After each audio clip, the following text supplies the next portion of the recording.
When I was young, there was always something cooking in the kitchen. My grandma would be constantly chopping, grinding and stirring. And she always used the spice box that sat next to her in the kitchen. I should have joined her more often in the kitchen to learn about my Tamil heritage, the kollukattes, the vada that I would eat as a snack with tea, and the jumbo jumbo that I would take to school. Those flavors and aromas are etched in my memory.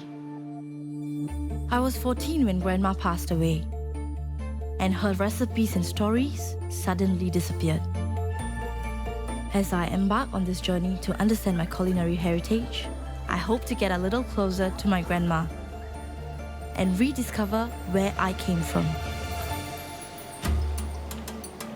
I'm Vasantham TV personality Leena Subramanian, and this is The Food That Made Me.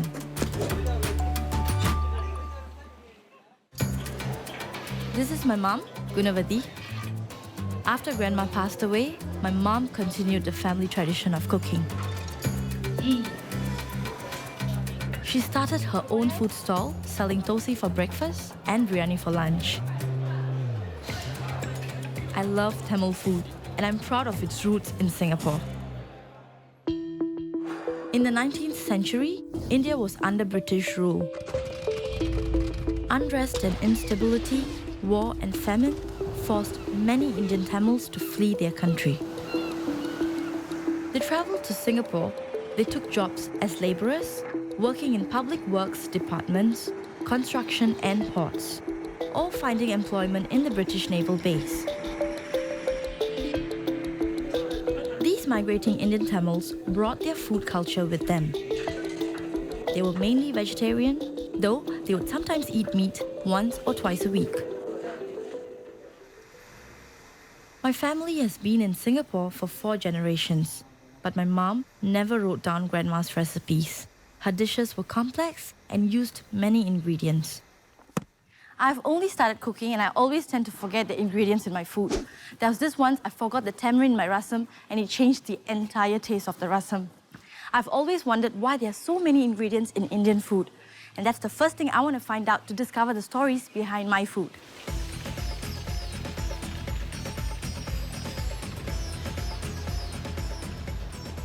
You have a beautiful courtyard. It's really, really pretty. This was very much like my grandmother's home. There are a lot of palmyra trees and coconut trees and jackfruit trees. We are agriculturists by origin. So when we migrated here, we brought some of these customs and cultures with us. Indra Iswaran is a 4th generation Tamil migrant from Jaffna, the northern tip of present-day Sri Lanka. Her grandmother made the treacherous sea voyage to Southeast Asia in the 1890s. Indra was so inspired by her grandmother's culinary expertise that she wrote a book about her rich family history. So what are we going to make today? Okay, today I'm going to make vendiya kulambu. Vendiya kulambu. Nice. My grandma used to make many versions of it. My dish is going to be the original vendiya kulambu. Vendiya kulambu is a gravy dish originating from northern Sri Lanka and southern India. Vendayam means fenugreek in English, and it's cooked with onions and spices in a tamarind base. And like my grandmother, Indra uses plenty of ingredients in this one simple dish. All of these ingredients have got different flavors and they all embrace each other when they go in. Yet they stand alone. That is the uniqueness of our South Indian cooking, Jaffna cooking. Like, for example, chili gives the heat and it also kicks up the perspiration. That's right. And gets out all the toxins from your body. The other thing that I normally add in, which is a must, is a little bit of asafoetida, especially for people who have a lot of wind in the stomach.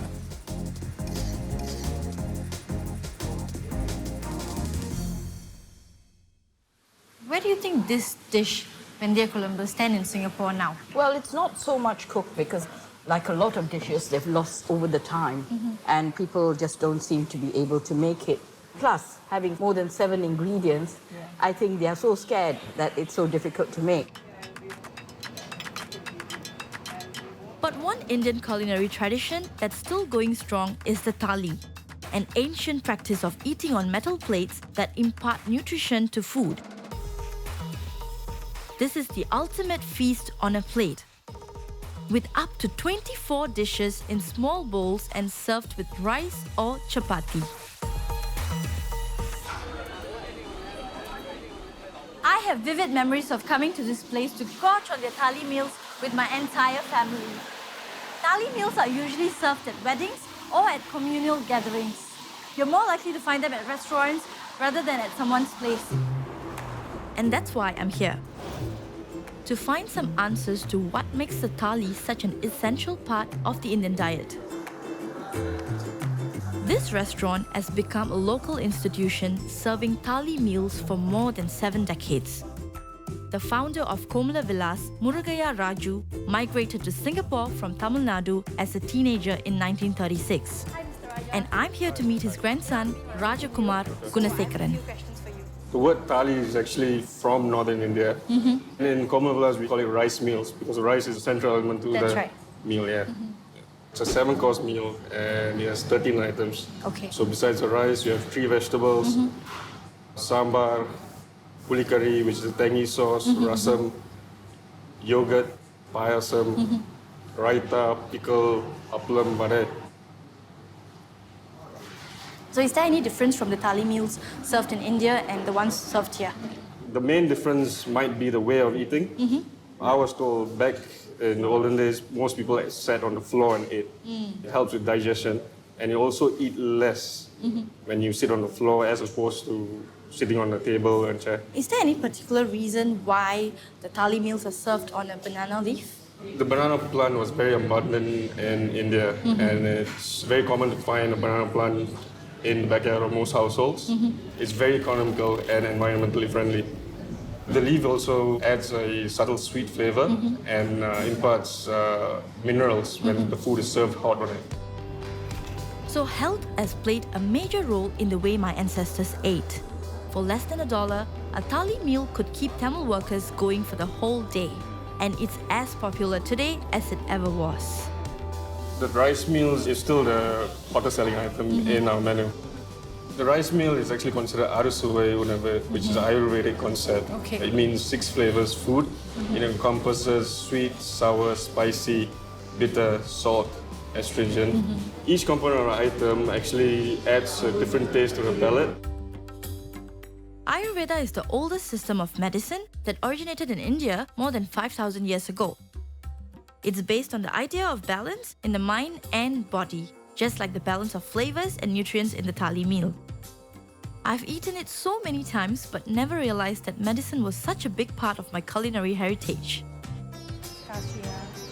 To help me understand this more, I'm meeting Vasanthi Pillai.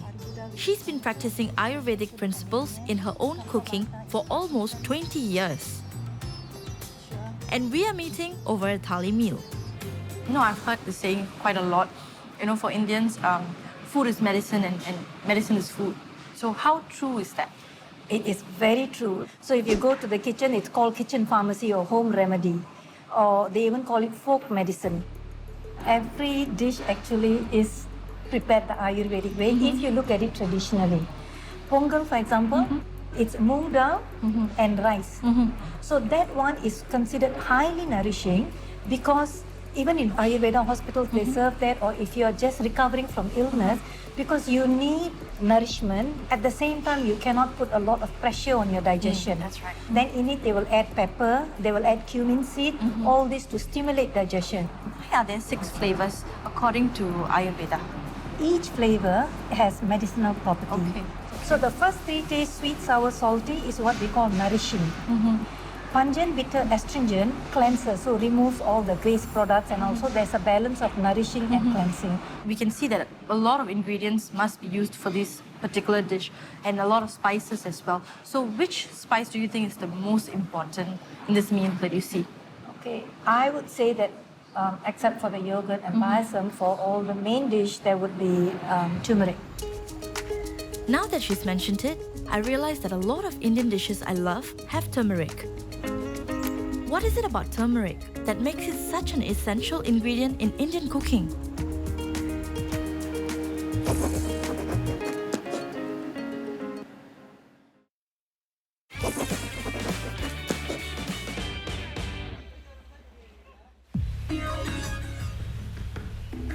my quest to untangle the stories behind Tamil food, I have discovered dishes that are based on the Ayurveda philosophy, which emphasizes healthy eating. I'm also learning about a wonder plant that has many health benefits. Turmeric is a root that's part of the ginger family, and it's been used in Indian cooking for over 4,000 years. In fact, one of Tamil Nadu's largest turmeric-producing cities is named Yellow City, after the pungent spice. To find out why turmeric is heavily used in Indian cooking, I'm checking out a local organic brand that sources all of its spices directly from India. Its owner, Namita Mehra, has long been an advocate of turmeric. Turmeric actually has some really important healing properties. It's an antioxidant and an anti-inflammatory and an antiseptic. There's actually an active ingredient in turmeric which is so strong that it's used in cancer therapies and the treatment of a number of different diseases. If turmeric has so much of medicinal properties and values, why don't a lot of other cultures use it too? Indians are the largest consumers of turmeric, but over time we have seen other cultures be influenced by the Indian culture and the Indian love of turmeric and have obviously understood the benefits of it medicinally as well. It is a very powerful spice. From the 7th century, turmeric was traded from India all the way to China, where it was widely used in traditional Chinese medicine. Its medicinal benefits also found its way into the cosmetic industry, further driving global demand for this wonder plant. So Indians are obsessed with all things fresh, and when it comes to spices, it's ideal to grind and roast them and mill them. We're lucky here in Singapore have access to spice mills that actually do this for you, and they can create custom spice blends as well. Indian women have long been pounding spices at home or grinding them at a mill. There's something very special about freshly ground spices. The aromas and oils are all preserved. But why have so many of Singapore's spice mills disappeared?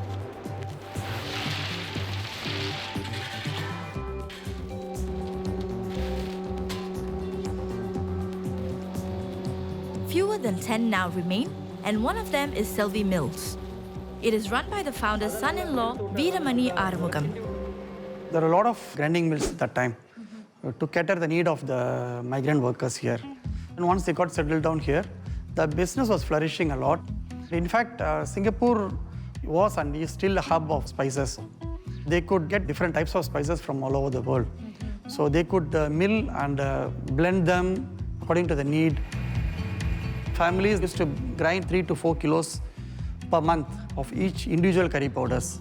But recently, it has reduced a little bit, but still people grind now, maybe a 1 kilo or 2 kilo like that. Mr. Mani tells me that orders for spice grinding has fallen to 1/5 of what they were more than 30 years ago. And with the huge influx of imported pre-packed spices during the early 1980s, the mill had to change its business model. It started to pre-pack spices in bulk. Even when most people would opt for the convenience of pre-packed spices, my grandma would insist on bringing her spices to the mill to create her own blend of curry powder. The Ayakana family too has a secret blend of fresh curry powder that was created by their father in 1969. The curry is so delicious that it has powered a successful family business for over 5 decades. Their specialty? The legendary fish head curry. In Muthu's fish head curry, we have 5 different types of powders, mainly chili powder, coriander, cumin, fennel powder, and turmeric. So my father used to do a trial and error with the different types of powders Right now, only my elder brother and myself who does the blend. We get the mixture right and we blend and we pass it to the chefs. So That's it why has it's a been secret kept. recipe, Yeah, it's right? a secret recipe which has been kept for all this long, for the last 50 years. In the previous versions, I think mainly Chinese, it was less spicy, more orangey, and it's thinner. Thinner means a bit watery. So we add the coconut and make it more assam-based, which is the tamarind, which make it the sweet sour taste to it. The other thing is, at that point of time, we have a lot of Chinese customers. Chinese have this practice that whatever meat they eat from the head to toe. From then on, when the first customer who walked in and he tasted it, it was like mutu pola. It means it tastes like a pearl. So it became very synonymous among the Chinese, the locals. As years went by, it became our biggest revenue churner. For now, it's like mutu's curry is fish head curry. Fish head curry is mutu's curry. In India, is fish head curry even known? Is there even a fish head curry there? Usually in the South India, when they buy the fish, they will discard the head. They use the body and cook the fish curry. You don't get fish heads at this size or this weight in India. So I believe this is like a uniquely Singapore dish. Wow, I never realized that our iconic fish head curry isn't even popular in India. Or that a simple Indian spice drove global trade because of its medicinal benefits. But there is one more dish I'm curious about. I grew up eating it, the dum biryani. I wonder now if that's a uniquely Indian dish.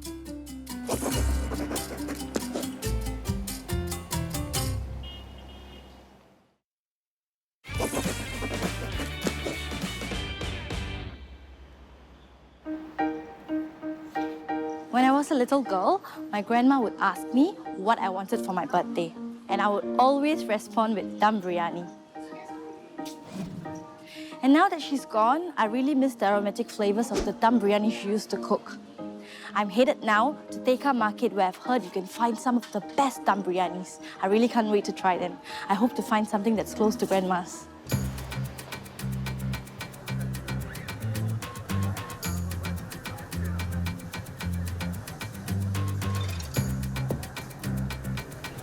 It's a bit spicy. I think there's a lot of chili powder in it as well. I don't really taste any spices. It's more sour, I would say.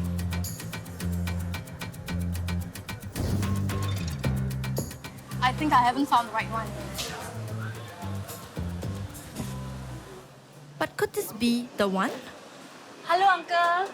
Hi. How are you? Good.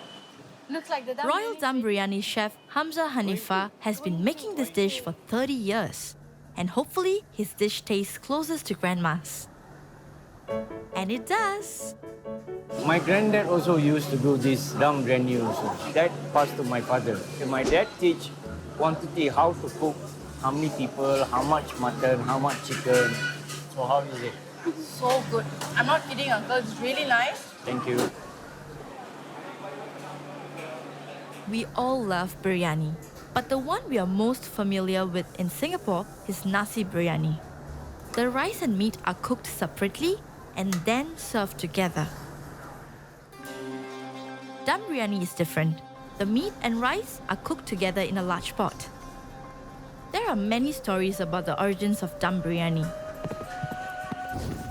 One legend has it that in 1398, Turk-Mongol conqueror Timur and his soldiers brought it with them when they arrived at the frontiers of India. An earthen pot was filled with rice, meat, and spices, and then buried in a hot pit to cook. In Persian, dum means a slow-breathing oven. Traditionally, the pot is sealed with dough to trap the steam. Today, paper or cloth is most often used to trap the steam.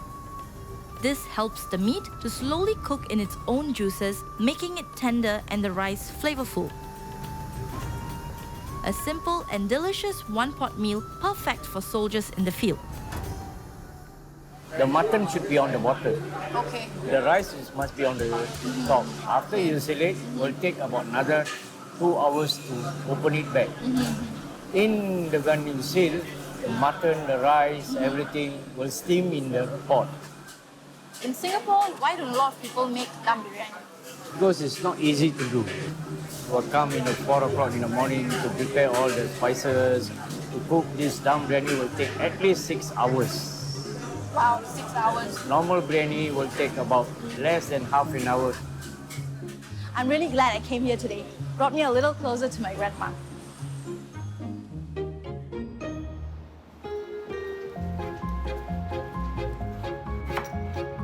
Watching Chef Hamza make dum biryani has brought back memories of my grandma cooking at home. So I have decided to take what I've learned and create it myself. So I'm really nervous as well, whether I will get the right quantity of spices into the rice and the gravy, but I'm really excited. I've also invited my entire family and my mom including to come try my dum biryani. Let's see how it goes. I hope to make my grandma proud today.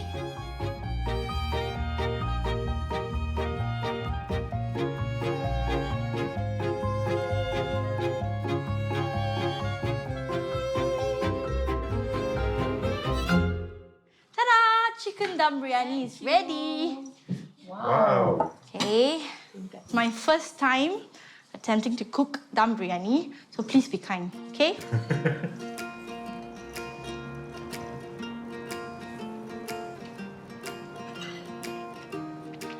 I think it's not bad. Yeah?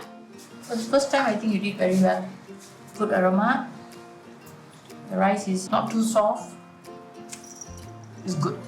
I feel like eating my mom's cooking. It's delicious. Thank you. Hearing those words from my mom have made this whole journey worth it. Listening to all the stories, I now realize that every ingredient, every step has a reason behind it. And that my food can be as healing as it is delicious.